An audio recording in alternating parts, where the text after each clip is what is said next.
¿Qué acontece en esta Daroca del siglo XIII y XIV? Pues lo que se va a acaecer aquí es la guerra de los dos Pedros, junto al mismo tiempo el traslado de los corporales. ¿Y qué hacen dos monjes saliendo de un bar? Eso es peccata minuta.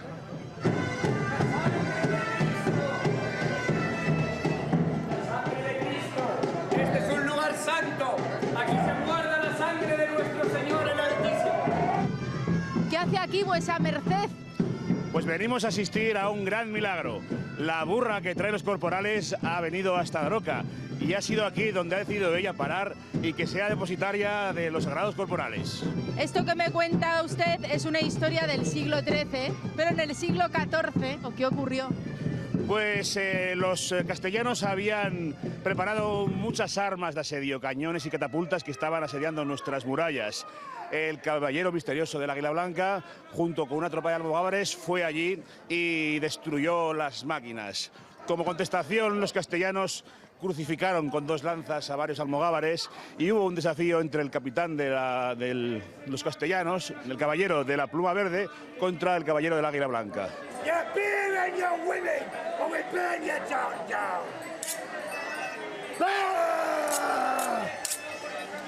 Pero hay un señor digno de su gran valor, el señor Ayón Guerrero.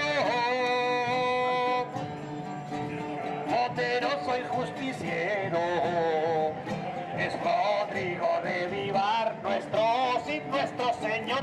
¿Y es usted el caballero del Águila Blanca? Soy el caballero misterioso. ¿Qué sucedió a partir de ese momento? Estuvimos defendiendo el castillo de Daroca, de los castellanos, aquí con mi capitán de los almogávares.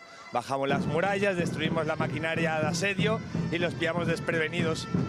Y conseguimos una gran victoria. ¿Y por qué era usted el caballero misterioso? Porque soy el alcalde de la localidad cercana de Váguena. Entonces, como muchos vecinos me conocían, para no causar un gran revuelo ni que la gente me quisiese atacar, por eso iba y defendimos el castillo y luego se supo quién había defendido. ¿Y qué ocurrió después de esa gran victoria con la villa de Daroca? El rey Pedro mandó tropas a mi pueblo a invadir el pueblo mientras yo estaba aquí, ¿no? Al final la cosa no acabó bien.